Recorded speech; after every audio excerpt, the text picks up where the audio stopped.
may gala kasi kami ng tropa mamaya. Hingi lang sana ako kahit mga 1 tipip lang. Ayan, Mark Aaron. Diyan ka magaling sa gala. Ni hindi ka man na makapagligpit ng pinggan. Ni hindi nga man na mag-imbis-imbis dito sa bahay. Mano man lang maabutan ka man lang ng kape at nagkakandayuko na dito sa pag-iintindi sa bahay. Eh kung kayo madukot din at makuha kayo ng kung sino dyan, maaksidente pa kayo, edi isipin pa namin kayo. Ganyan kayo mga kabataan ngayon eh. Ni hindi nyo naiisip yung mga taong nag-aalala sa inyo. Samantalang kami noon, Mark Aaron, Diyos ko po, sinusuong pa namin ng ilog, makakuha lang ng panggatong, ng pang-inumin. Ay, kayo naman, Diyos ko po, perwisyo ng gala pa ng gala ang nasa isip. Napakadaming pwedeng gawin dito sa bahay. Eh kung yung igagala mo, inililinis mo ng kwarto mo, kinukudkud mo yung inidoro doon sa likod. Kung kayo'y naabutan ng nanay at tatay ko, ay Diyos ko po, mata lang ang walang latay. Kapag nalaan na kayo'y lumabas ng bahay, akala nyo ba'y tayo'y mayaman? Akala nyo ba'y pinupulot at itinatay lang natin ng pera?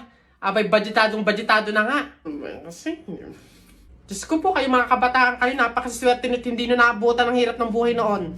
Eh kung naabutan nyo, kawawa kayo. Oh, salamat. Kung alam nyo lang, Aaron. Mark Aaron. Buka ng shit. O basta mga pare, ganito ang plano ha. Kapag andun na tayo sa mga inasal, isang PM1 na only rice lang yung o-orderin natin. Isa lang ha. Tapos PM2 na hindi naman only rice. Makakatipid na tayo nun guys kasi doon sa order na only rice tayo, hihingi ng mga kanin. G? Okay? G. Oh, good day mga sir. Excuse me, order kami no? PM1 isa na only rice, tapos PM2 na hindi naman only rice, 3. Hoy kayo. Sinong maloloko nyo ha? Wala na kayong maloloko dito. Alam na namin yung mga strategy nyo. Since mahal yung only rice, isang only rice lang yung o-orderin nyo. Tapos yung iba, mga mumurahin na. Ngayon, pag naubos yung kanin, tsaka nyo pupuntiryahin yung isang only rice lang na order nyo. Bubulos kayo ng bubulos, iisa lang naman yung in-order nyo only rice. Sinong maloloko nyo? Hindi. Simula ngayong araw na to, hindi na mangyayari yung ginagawa nyo ganyan. Kung sino lang yung umorder ng only rice, siya lang yung kakain ng madaming kanin. Ay, bawal ba yun? Oo, bawal na nga.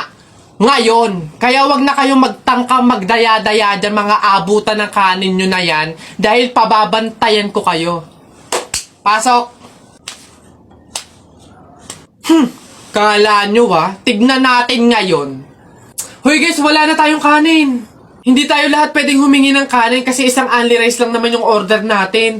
Eh may nagbabantay pa. Hoy, nakikita at naririnig ko kayo ha? Tigil-tigilin nyo yung bulungan nyo at pandadaya nyo.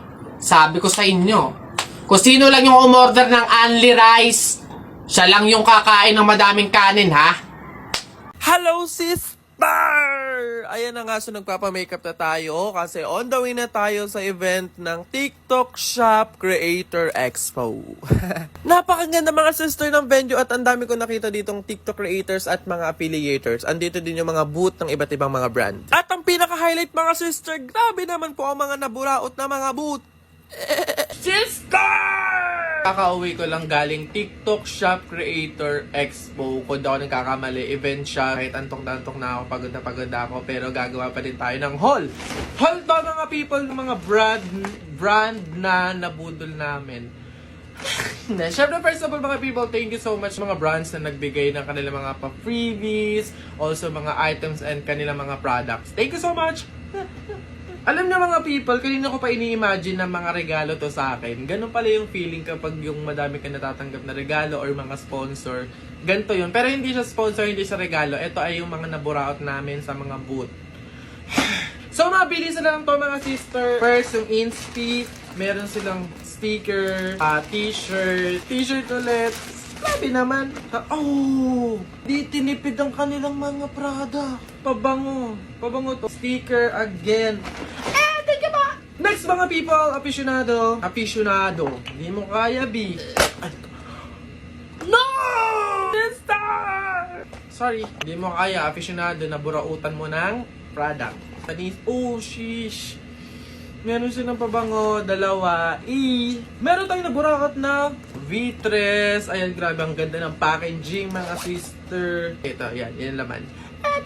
We have product from O2O, hindi ko sure, pero yeah, thank you. Meron siyang laman na powder ata or cream.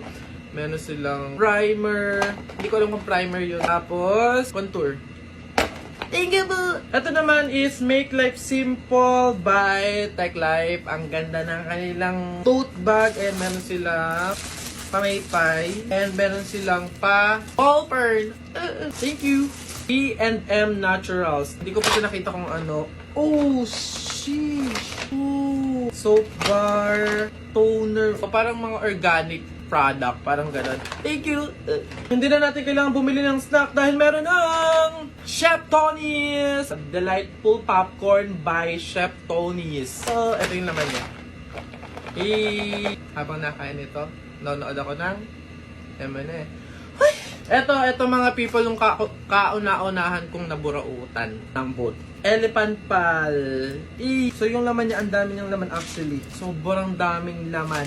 Hindi din talaga nagpatalo, hindi tinipid. Alam niyo mga people, nakatipid ako sa pag-shopping. Lahat talaga ito magagamit ko. So, baka yung iba, ibenta ko na din. Baka pagkakitaan ko. Mga sister from Glowlin. Yeah, meron silang pakape. Meron silang palip serum. Kailangan ko to be. Kailangan ko niyan. Ito, from Skin Ever. Yung laman niya, ayan, yung kanilang menu. Mga product nila, ganun. Yung laman nito is sleep mask, cleanser. Thank you, Skin Ever. Ito, sister from Evo Snow and Me Too. Whitening toothpaste, B. Kailangan ko to kasi dilaw siya talaga, B. Thank you! Magtiis kayong manood, okay? Malapit na tayo matapos. This is from the Specially Day Eternal Lab. The Specially Day. So, yung laman niya cleanser ulit. Ito. M-Commerce. Meron din silang pa-t-shirt, B. Oh, sis, ang ganda ng t-shirt. Meron silang pad para susulatan ko ng mga utang. Meron din pala silang pa-button. Patapos na talaga. Ito yung mga ilan na lang, mga consolation prize. Kasi may mga pag-game sila. So, kapag di na nanalo, syempre, meron din naman silang pa-consolation prize. Ito, AirPods, Buds Neo. AirPods ba to? Or sa iPhone or Apple lang yun. Hindi ko alam, B. Anong alam ko dyan? Tapos, ito, Snail White Lotion. Ito, from Tech Life. Yun, yung parang phone stand. Gen 8! Super cutie. Ito, medyo nakalimutan ko kung anong pangalan. Pero yeah, thank you sa pa-pouch. Poba 6. Hindi ko alam kung tama. Poba 6. Ito yung last. May mga pa-chocolates. Ayun na mga sister! Thank you for watching. See you on my next video. And action. And switch. And action. Now, one and go. A lot. I love it a lot. Flip. Yun. Got. Diba ka? Ano ba yan? Nakakabagot naman. Wala man lang akong magawa. Ay, check ko kaya yung Instagram account ko. Tagal ko nang di nabubuksin yun eh. 2 followers lang? Daya naman, di man na nadagdagan. Tagal ko na itong hindi nabubuksan eh. Daya, bakit kaya? Oh, si Jepo ito Hala, sikat pala siya sa Instagram. Kaya siguro siya sumikat sa Instagram. Magaganda kasi ng mga pormahan ni Jepo eh. Gagayahin ko to para sumikat din ako. Ganito yun eh. Ito yun eh. Isa pa. May isa pa yun eh. Ano pa ba yun? Ayaw, meron pa, wait lang. Ganito yun eh. Oh, isa pa. Ayun na, isang oras na. Titignan ko na yung post ko sa Instagram. Baka sikat na rin ako. Wala man lang like miski isa. Ginaya ko na kaya mga post ni Jepoy eh. Basan yung Jepoy na yan, pupunta ko talaga yung panapok talaga sa akin yun. Jepoy! Nakita ko yung Instagram account mo, famous ka pala dun Ginaya ko nga yung mga post mo para sumikat din ako. Bakit walang nangyayari? Hindi naman kasi pwedeng manggaya ka lang ng mga tao para lang sumikat ka. Dapat meron ka sariling paraan kung paano mag-entertain ng mga tao. Eh, paano ba kasi sumikat kagaya mo? Paano magkaroon ng madaming followers sa Instagram? O, kung gusto mo talaga sumikat, meron akong isang paraan na naisip. Pumunta ka sa TikTok account ni Kuya Kenkoy, tignan mo yung bio niya doon, tapos click mo yung link. Ayun talaga, magkakaroon ka ng madaming followers sa Instagram. Excuse me po,